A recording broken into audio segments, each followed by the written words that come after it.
प्रकार के प्रयत्नों को आगे बढ़ाने में भारत सरकार पूरी शक्ति से जुटी हुई है।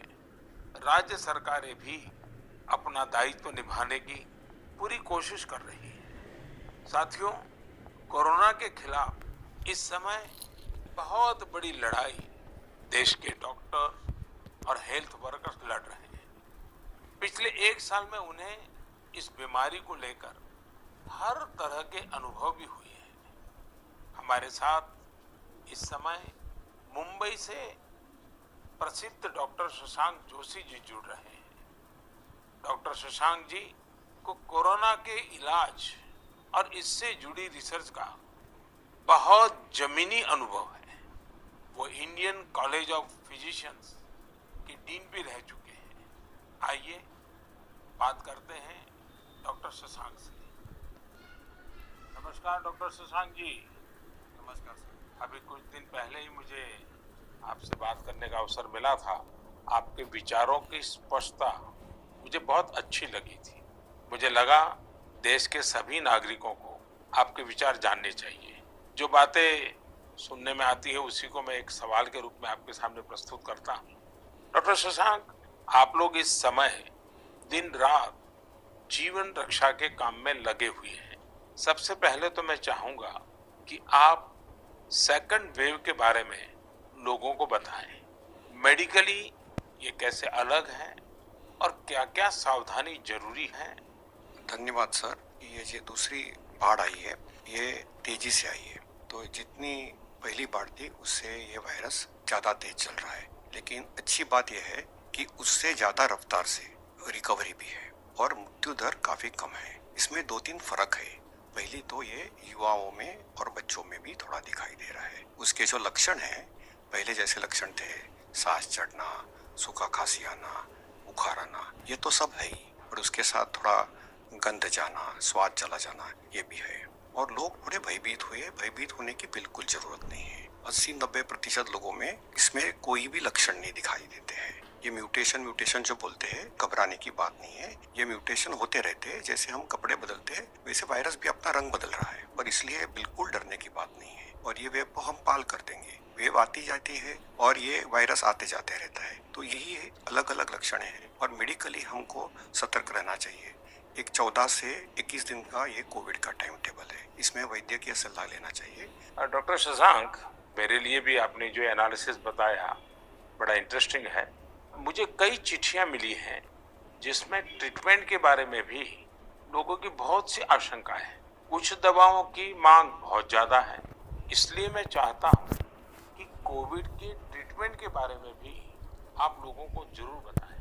हाँ सर, क्लिनिकल ट्रीटमेंट लोग बहुत देरी से चालू करते हैं और अपने आप बीमारी से दब जाएंगी ये भरोसे पे रहते हैं और मोबाइल पे आने वाली बातों पे भरोसा रखते हैं। और अगर सरकारी दी हुई सूचना का पालन करे तो ये कठिनाई का सामना नहीं आता है। तो कोविड में जो ट्रीटमेंट क्लिनिकल प्रोटोकॉल है उसमें 3 प्रकार की तीव्रता है। हल्का या माइल्ड कोविड, मध्यम या मॉडरेट कोविड और तीव्र कोविड जो सीवियर कोविड बोलते हैं, इसके लिए है। तो जो हल्का कोविड है उसके लिए तो हम ऑक्सीजन का मॉनिटरिंग करते हैं, पल्स का मॉनिटरिंग करते हैं, बुखार का मॉनिटरिंग करते हैं। बुखार बढ़ जाता है तो कभी कभी पैरासीटामोल जैसी दवाई का इस्तेमाल करते हैं और अपने डॉक्टर से संपर्क करना चाहिए। जो मॉडरेट कोविड होता है, मध्यम कोविड होता है या तीव्र कोविड होता है, तो वैद्य की अपने डॉक्टर के साथ संपर्क करना बहुत जरूरी है। सही और सस्ती दवाई अवेलेबल है जिसमें स्टीरॉइड जो है ये जान बचा सकती है। जो इनहेलर्स दे सकते हैं हम, टैबलेट दे सकते हैं हम, और उसके साथ ही प्राणवायु जो ऑक्सीजन है वो देना पड़ता है। और इसके लिए छोटे छोटे इलाज है। लेकिन अक्सर क्या हो रहा है कि एक नई एक्सपेरिमेंटल दवाई है जिसका नाम है रेमडेसिविर। ये दवाई से एक चीज जरूर होती है कि अस्पताल में 2-3 दिन कम रहना पड़ता है और क्लिनिकल रिकवरी में थोड़ी सी उसकी एड होती है। ये भी दवाई कम काम करती है जब पहले 9-10 दिन में दी जाती है और ये 5 ही दिन लेनी पड़ती है। तो ये लोग जो दौड़ रहे हैं रेमडेसिविर के पीछे, ये बिल्कुल दौड़ना नहीं चाहिए। ये दवाई की थोड़ा काम है। जिनको ऑक्सीजन लगता है, प्राणवायु ऑक्सीजन लगता है, जो अस्पताल में भर्ती होते हैं और डॉक्टर जब बताते तभी लेना चाहिए। तो ये बहुत जरूरी है सब लोगों को समझना। हम प्राणायाम करेंगे, हमारे शरीर के जो लंग्स है उसको थोड़ा एक्सपांड करेंगे और जो हमारी खून पतली करने वाली जो इंजेक्शन आती है जिसको हम हेपेरिन बोलते हैं, ये छोटी छोटी दवाइयाँ देंगे तो 98% लोग सर ठीक हो जाते हैं। तो पॉजिटिव रहना बहुत जरूरी है। ट्रीटमेंट प्रोटोकॉल वैद्य के सलाह से लेना बहुत जरूरी है। और ये जो महंगी महंगी दवाई है उसके पीछे दौड़ने की कोई जरूरत नहीं है सर। अपने पास अच्छे इलाज चालू है, प्राणवायु ऑक्सीजन है, वेंटिलेटर की भी सुविधा है, सब कुछ है सर। और कभी कभी ये दवाई यदि मिल जाती है तो योग्य लोगों में ही देनी चाहिए। तो इसके लिए बहुत भ्रम पैदा हुआ है और इसलिए ये स्पष्टीकरण देना चाहता हूँ सर कि अपने पास वर्ल्ड की सबसे बेस्ट ट्रीटमेंट अवेलेबल है। आप देखेंगे कि भारत में सबसे अच्छा रिकवरी रेट है। आप यदि कंपेयर करेंगे यूरोप के लिए, अमेरिका, वहीं से भी हमारे यहाँ के ट्रीटमेंट प्रोटोकॉल से मरीज ठीक हो रहे हैं सर। डॉक्टर शशांक, आपका बहुत बहुत धन्यवाद। डॉक्टर शशांक ने जो जानकारियां हमें दी वो बहुत जरूरी है और हम सबके काम आएगी। साथियों, मैं आप सबसे आग्रह करता हूं, आपको अगर कोई भी जानकारी चाहिए, कोई और आशंका हो, तो सही सोर्स से ही जानकारी लें। आपके जो फैमिली डॉक्टर हो, आसपास के जो डॉक्टर्स हो, आप उनसे फोन से संपर्क करके सलाह लीजिए। मैं देख रहा हूं कि हमारे बहुत से डॉक्टर खुद भी ये जिम्मेदारी उठा रहे हैं। कई डॉक्टर्स सोशल मीडिया के जरिए लोगों को जानकारी दे रहे हैं, फोन पर, व्हाट्सएप पर भी काउंसलिंग कर रहे हैं। कई हॉस्पिटल की वेबसाइटें हैं जहां जानकारियां भी उपलब्ध हैं और वहां आप डॉक्टर से परामर्श भी ले सकते हैं। ये बहुत सराहनीय है। मेरे साथ श्रीनगर से डॉक्टर नावीद नजीर शाह जुड़ रहे हैं। डॉक्टर नावीद श्रीनगर के गवर्नमेंट मेडिकल कॉलेज में प्रोफेसर हैं। नावीद जी अपनी देखरेख में अनेकों कोरोना पेशेंट्स को ठीक कर चुके हैं और रमजान के इस पवित्र माह में डॉक्टर नावीद अपना कार्य भी निभा रहे हैं और उन्होंने हमसे बातचीत के लिए समय भी निकाला है। आइए उन्हीं से बात करते हैं। नावीद जी, नमस्कार। नमस्कार सर। डॉक्टर नावीद, मन की बात के हमारे श्रोताओं ने इस मुश्किल समय में पैनिक मैनेजमेंट का सवाल उठाया है। आप अपने अनुभव से उन्हें क्या जवाब देंगे?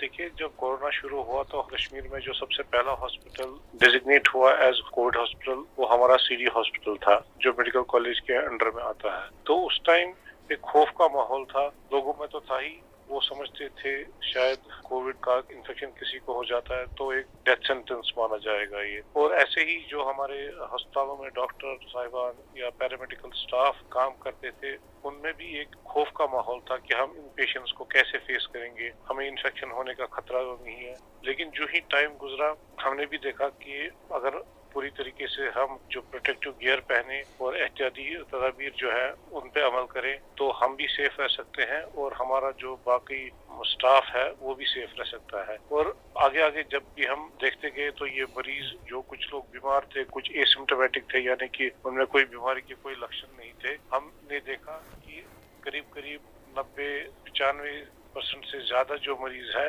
वो खुद विदाउट एनी मेडिकेशन भी ठीक हो जाते हैं। तो वक्त जैसे गुजरता गया तो लोगों में जो कोरोना का एक डर था वो बहुत कम हो गया। आज की बात जो हम ये सेकंड वेव जो इस टाइम हमारी आई है इस कोरोना में, इस टाइम भी हमें पैनिक होने की जरूरत नहीं है।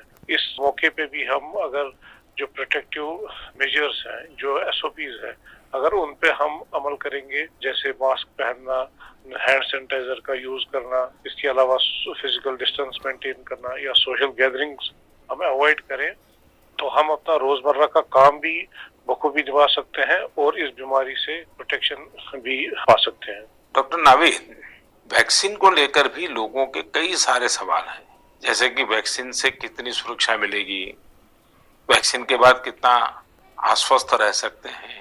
आप कुछ बात इसमें बताएं तो श्रोताओं को बहुत लाभ होगा। जब कोरोना का इन्फेक्शन सामने आया तब से आज तक हमारे पास अभी कोविड-19 के अगेंस्ट कोई इफेक्टिव ट्रीटमेंट अवेलेबल नहीं है। तो हम इस बीमारी को फाइट दो ही चीजों से कर सकते हैं, एक तो प्रोटेक्टिव मेजर, और हम पहले से ही कह रहे थे कि अगर कोई इफेक्टिव वैक्सीन हमारे पास आए तो वो हमें इस बीमारी से निजात दिला सकता है। और हमारे मुल्क में 2 वैक्सीन इस टाइम अवेलेबल है, कोवैक्सीन है, कोविशील्ड है, जो यहीं पे बना हुआ वैक्सीन है। और कंपनीज भी अपनी जो उन्होंने ट्रायल्स की हैं तो उसमें भी देखा गया है कि इसकी एफिकेसी जो है वो 60% से ज्यादा है।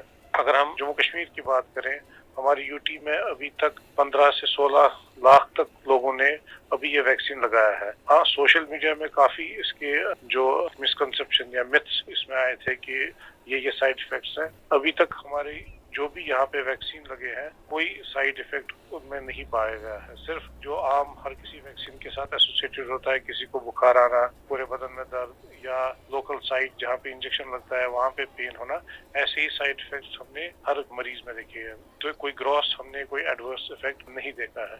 हाँ, और दूसरी बात, लोगों में ये भी आशंका थी कि कुछ लोग आफ्टर वैक्सीनेशन यानी वैक्सीन टीकाकरण के बाद पॉजिटिव हो गए। इसमें कंपनी से ही गाइडलाइन है कि उसमें अगर किसी को टीका लगा है उसके बाद उसको इन्फेक्शन हो सकता है, वो पॉजिटिव हो सकता है, लेकिन जो बीमारी की सीवियरिटी है यानी बीमारी की शिद्दत जो है उन मरीजों में उतनी नहीं होगी। यानी कि वो पॉजिटिव हो सकते हैं लेकिन जो बीमारी है वो एक जानलेवा बीमारी उनमें साबित नहीं हो सकती है। इसलिए जो भी ये मिसकंसेप्शंस है वैक्सीन के बारे में वो हमें दिमाग से निकालने चाहिए। और जिसकी बारी आई, क्योंकि 1 मई से हमारा पूरे मुल्क में जो भी 18 साल से ज्यादा की उम्र के हैं उनको वैक्सीन लगाने का कार्यक्रम शुरू होगा, तो लोगों से अपील यही करेंगे कि आप आए, वैक्सीन लगवाएं और अपने आप को भी प्रोटेक्ट करें और ओवरऑल हमारी सोसाइटी और हमारी कम्युनिटी इससे प्रोटेक्ट हो जाएगी कोविड-19 के इन्फेक्शन से। डॉक्टर नावेद, आपका बहुत बहुत धन्यवाद और आपको रमजान के पवित्र महीने की बहुत बहुत शुभकामनाएं। बहुत बहुत शुक्रिया। साथियों, कोरोना की इस संकट काल में वैक्सीन की अहमियत सभी को पता चल रही है। इसलिए मेरा आग्रह है कि वैक्सीन को लेकर किसी भी अफवाह में न आए। आप सभी को मालूम भी होगा कि भारत सरकार की तरफ से सभी राज्य सरकारों को फ्री वैक्सीन भेजी गई है, जिसका लाभ 45 साल की उम्र के ऊपर के लोग ले सकते हैं। अब तो 1 मई से देश में 18 साल के ऊपर के हर व्यक्ति के लिए वैक्सीन उपलब्ध होने वाली है। अब देश का कॉरपोरेट सेक्टर, कंपनियां भी अपने कर्मचारियों को वैक्सीन लगाने के अभियान में भागीदारी निभा पाएगी।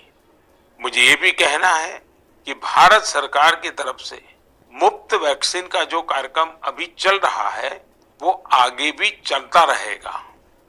मेरा राज्यों से भी आग्रह है कि वो भारत सरकार के इस मुफ्त वैक्सीन अभियान का लाभ अपने राज्य के ज्यादा से ज्यादा लोगों तक पहुंचाएं। साथियों, हम सब जानते हैं कि बीमारी में हमारे लिए अपने परिवार की देखभाल करना मानसिक तौर पर कितना मुश्किल होता है, लेकिन हमारे अस्पतालों के नर्सिंग स्टाफ को तो यही काम लगातार कितने ही मरीजों के लिए एक साथ करना होता है। ये सेवा भाव हमारे समाज की बहुत बड़ी ताकत है। नर्सिंग स्टाफ द्वारा की जा रही सेवा और परिश्रम के बारे में सबसे अच्छे से तो कोई नर्स ही बता सकती है। इसलिए मैंने रायपुर के doctor BR Ambedkar medical college hospital में अपनी सेवाएं दे रही सिस्टर भावना ध्रुव जी को मन की बात में आमंत्रित किया है। वो अनेकों कोरोना मरीजों की देखभाल कर रही हैं। आइए उन्हीं से बात करते हैं। नमस्कार भावना जी। आदरणीय प्रधानमंत्री जी, नमस्कार। भावना जी, यस सर। मन की बात सुनने वालों को आप जरूर ये बताइए कि आपके परिवार में इतनी सारी जिम्मेवारियां, इतने सारे मल्टीटास्क, और उसके बाद भी आप कोरोना के मरीजों के साथ काम कर रही हैं। कोरोना के मरीजों के साथ आपका जो अनुभव रहा वो जरूर देशवासी सुनना चाहेंगे, क्योंकि सिस्टर जो होती हैं, नर्सेज जो होते हैं, वो पेशेंट के सबसे निकट होती है और सबसे लंबे समय तक होती है। Yes sir. तो वो हर चीज को बड़ी बारीकी से समझ सकती है। जी बताइए। जी सर, मेरा टोटल एक्सपीरियंस कोविड में सर 2 मंथ का है सर। हम 14 डेज ड्यूटी करते हैं और 14 डेज के बाद हमें रेस्ट दिया जाता है। फिर 2 महीने बाद हमारा ये कोविड ड्यूटी रिपीट होता है सर। जब सबसे पहले मेरी कोविड ड्यूटी लगी तो सबसे पहले मैं अपने फैमिली मेंबर्स को ये कोविड ड्यूटी की बात शेयर करी। ये मई की बात है और मैं ये जैसे ही मैंने शेयर किया, सबके सब डर गए, घबरा गए मुझसे। कहने लगे कि बेटा ठीक से काम करना। एक इमोशनल सिचुएशन था सर बीच में, जब मेरी बेटी मुझसे पूछी, मम्मा आप कोविड ड्यूटी जा रहे हो तो उस समय बहुत ही ज़्यादा मेरे लिए इमोशनल मोमेंट था। लेकिन जब मैं कोविड पेशेंट के पास गई तो मैं एक ज़िम्मेदारी घर में छोड़ के गई और जब मैं कोविड पेशेंट से मिली सर तो वो उनसे और ज़्यादा घबराए हुए थे। कोविड के नाम से सारे पेशेंट इतना डरे हुए थे सर कि उनको समझ में ही नहीं आ रहा था कि उनके साथ क्या हो रहा है, हम आगे क्या करेंगे। हम उनके डर को दूर करने के लिए उनसे बहुत अच्छे से हेल्दी एनवायरनमेंट दिए सर उन्हें। हमें जब ये कोविड ड्यूटी करने को कहा गया तो सर सबसे पहले हमको पीपी किट पहनने के लिए कहा गया सर, जो कि बहुत ही कठिन है पीपी किट को पहन करके ड्यूटी करना। सर ये बहुत टफ था हमारे लिए। मैंने 2 मंथ की ड्यूटी में हर जगह 14-14 दिन ड्यूटी किए, वार्ड में, आईसीयू में, आइसोलेशन में सर। यानी कुल मिलाकर तो आप 1 साल से इसी काम को कर रही है। Yes sir. वहाँ जाने से पहले मुझे नहीं पता था कि मेरे कलीग्स कौन है। हम एक टीम मेंबर की तरह काम किए सर, उनका जो भी प्रॉब्लम थे उनको शेयर किए, हम जाने पेशेंट के बारे में और उनका स्टिग्मा दूर किया सर। कई लोग ऐसे थे सर कि जो कोविड के नाम से ही डरते थे, वो सारे सिम्टम्स उनमें आते थे जब हम हिस्ट्री लेते थे उनसे, लेकिन वो डर के कारण वो अपना टेस्ट नहीं करवा पाते थे। तो हम उनको समझाते थे और सर जब सिवियरिटी बढ़ जाती थी तब उनका लंग्स ऑलरेडी इन्फेक्टेड हो चुका रहता था, तब उनको आईसीयू की जरूरत रहती थी, तब वो आते थे और साथ में उनकी पूरी फैमिली आती थी। तो ऐसा 1-2 केस हमने देखा सर, और ऐसा भी नहीं कि हर एक एज ग्रुप के साथ काम किया सर हमने, जिसमें छोटे बच्चे थे, महिला, पुरुष, बुजुर्ग, सारे तरह के पेशेंट थे सर। उन सबसे हमने बात करी तो सबने कहा कि हम डर की वजह से नहीं आ पाए। सबका यही हमें आंसर मिला सर। तो हम उनको समझाएं सर कि डर कुछ नहीं होता है, आप हमारा साथ दीजिए, हम आपका साथ देंगे, बस आप जो भी प्रोटोकॉल्स है उसे फॉलो कीजिए, बस हम इतना उनसे कर पाए सर। भावना जी, मुझे बहुत अच्छा लगा आपसे बात कर करके। आपने काफी अच्छी जानकारियां दी हैं, अपने स्वयं के अनुभव से दी हैं, तो जरूर देशवासियों को इससे एक पॉजिटिविटी का मैसेज जाएगा। आपका बहुत बहुत धन्यवाद भावना जी। Thank you so much sir, thank you so much. जय हिंद सर। जय हिंद। भावना जी और नर्सिंग स्टाफ के आप जैसे हजारों लाखों भाई बहन बखूबी अपना कर्तव्य निभा रहे हैं, ये हम सभी के लिए बहुत बड़ी प्रेरणा है। आप अपने स्वास्थ्य पर भी खूब ध्यान दीजिए, अपने परिवार का भी ध्यान रखिए। साथियों, हमारे साथ इस समय बेंगलुरु से सिस्टर सुरेखा जी भी जुड़ी हुई है। सुरेखा जी केसी जनरल हॉस्पिटल में सीनियर नर्सिंग ऑफिसर है। आइए उनके अनुभव भी जानते हैं। नमस्ते Surekha ji. I'm really proud and honored, sir, to speak to Prime Minister of our country. Surekha ji, you along with all fellow nurses and hospital staff are doing excellent work. India is thankful to you all. What is your message for the citizens in this fight against COVID-19?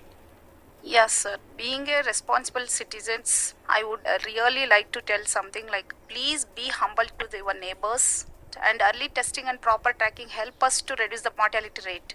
And moreover, please, if you find any symptoms, isolate yourself and consult nearby doctors and get treated as early as possible. So community need to know awareness about this disease and be positive, don't be panic and don't be stressed out. It worsens the condition of the patient. We are thankful to our government, proud to have a vaccine also. I'm already vaccinated. With my own experience, I wanted to tell the citizens of India, no vaccines provides 100% protections immediately. It takes time to build a immunity. Please don't be scared to get vaccinated. Please vaccinate yourself.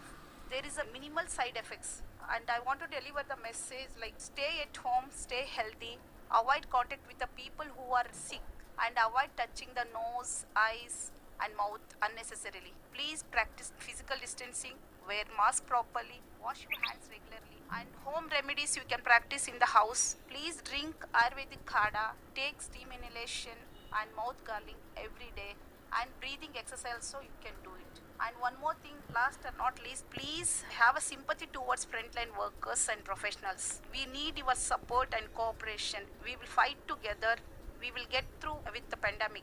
This is what my message to the people, sir. Thank you Surekha ji. Thank you sir. Surekha ji, वाकई आप बहुत कठिन समय में मोर्चा संभाले हुए हैं। आप अपना ध्यान रखिए। आपके परिवार को भी मेरी बहुत बहुत शुभकामनाएं हैं। मैं देश के लोगों से भी आग्रह करूंगा कि जैसा भावना जी, सुरेखा जी ने अपने अनुभव से बताया है, कोरोना से लड़ने के लिए पॉजिटिव स्पिरिट बहुत ज्यादा जरूरी है और देशवासियों को इसे बनाए रखना है। साथियों, डॉक्टर्स और नर्सिंग स्टाफ के साथ साथ इस समय लैब टेक्नीशियंस और एम्बुलेंस ड्राइवर्स जैसे फ्रंटलाइन वर्कर्स भी भगवान की तरह ही काम कर रहे हैं। जब कोई एम्बुलेंस किसी मरीज तक पहुंचती है तो उन्हें एम्बुलेंस ड्राइवर देवदूत जैसा ही लगता है। इन सब की सेवाओं के बारे में, इनके अनुभव के बारे में देश को जरूर जानना चाहिए। मेरे साथ अभी ऐसे ही एक सज्जन है, श्रीमान प्रेम वर्मा जी, जो कि एक एम्बुलेंस ड्राइवर है। जैसा कि इनके नाम से ही पता चलता है, प्रेम वर्मा जी अपने काम को, अपने कर्तव्य को पूरे प्रेम और लगन से करते हैं। आइए उनसे बात करते हैं। नमस्ते प्रेम जी। नमस्ते सर जी। भाई प्रेम, हाँ जी सर। आप अपने कार्य के बारे में हाँ जी। जरा विस्तार से बताइए। आपका जो अनुभव है वो भी बताइए। मैं कैट्स एम्बुलेंस में ड्राइवर की पोस्ट पे हूँ।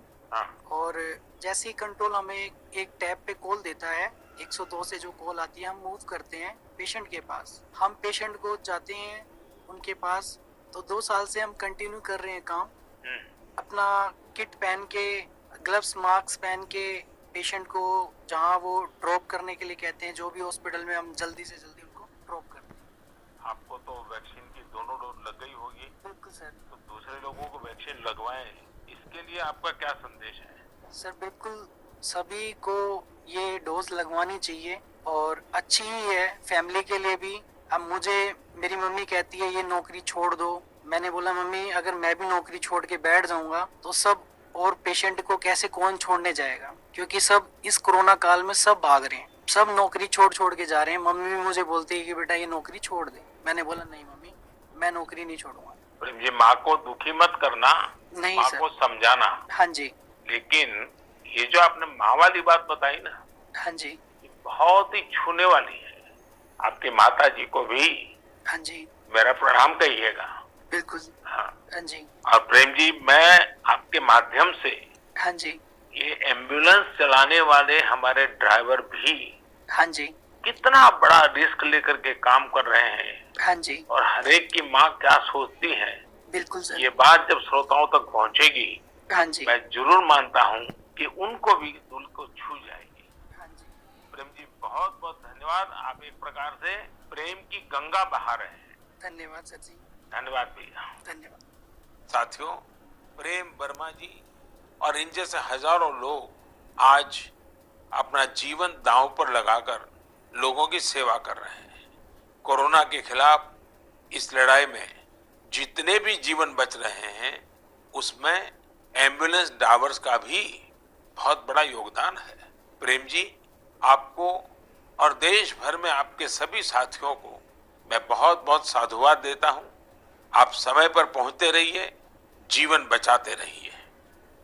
मेरे प्यारे देशवासियों, ये सही है कि कोरोना से बहुत लोग संक्रमित हो रहे हैं, लेकिन कोरोना से ठीक होने वाले लोगों की संख्या भी उतनी ही ज्यादा है।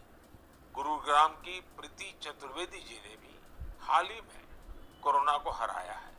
प्रीति जी मन की बात में हमारे साथ जुड़ रही हैं। उनके अनुभव हम सबके काफी काम आएंगे। प्रीति जी नमस्ते। नमस्ते सर, कैसे हैं आप? मैं ठीक हूँ जी। सबसे पहले तो मैं आपकी कोविड-19 से सफलतापूर्वक लड़ने के लिए सराहना करूंगा। Thank you so much. मेरी कामना है आपका स्वास्थ्य और तेजी से बेहतर हो। जी शुक्रिया सर। प्रीति जी, हाँ जी सर। ये सिर्फ आपके परिवार में आप ही का नंबर लगा कि परिवार के और सदस्य भी इसमें फंस गए? नहीं सर, मैं अकेली ही हुई थी। चलिए, भगवान की कृपा रही। अच्छा, मैं चाहूंगा हाँ जी कि सर। आप अपने इस इस पीड़ा की अवस्था के कुछ अनुभव अगर साझा करें तो शायद जो श्रोता है उनको भी ऐसे समय कैसे अपने आप को संभालना चाहिए इसका मार्गदर्शन मिलेगा। जी सर, जरूर सर। इनिशियली इस स्टेज में मेरे को बहुत ज़्यादा लेथार्जिक, मतलब बहुत सुस्ती सुस्ती आया, और उसके बाद ना मेरे गले में थोड़ी सी खराश होने लगी। तो उसके बाद ना मेरा थोड़ा सा मेरे को लगा कि ये सिम्टम्स है, तो मैंने टेस्ट कराया। दूसरे दिन रिपोर्ट आते ही जैसे मेरे को पॉजिटिव हुआ, मैं अपने आप को क्वारंटीन कर लिया, एक रूम में आइसोलेट करके। अब डॉक्टर्स के साथ कंसल्ट करा मैंने उनसे, उनकी मेडिकेशन स्टार्ट कर दी। तो आपका परिवार बच गए आपके क्विक एक्शन के कारण। जी सर, वो बाकी सबका भी बाद में कराया था, बाकी सब नेगेटिव थे, मैं ही पॉजिटिव थे। उससे पहले मैंने अपने आप को आइसोलेट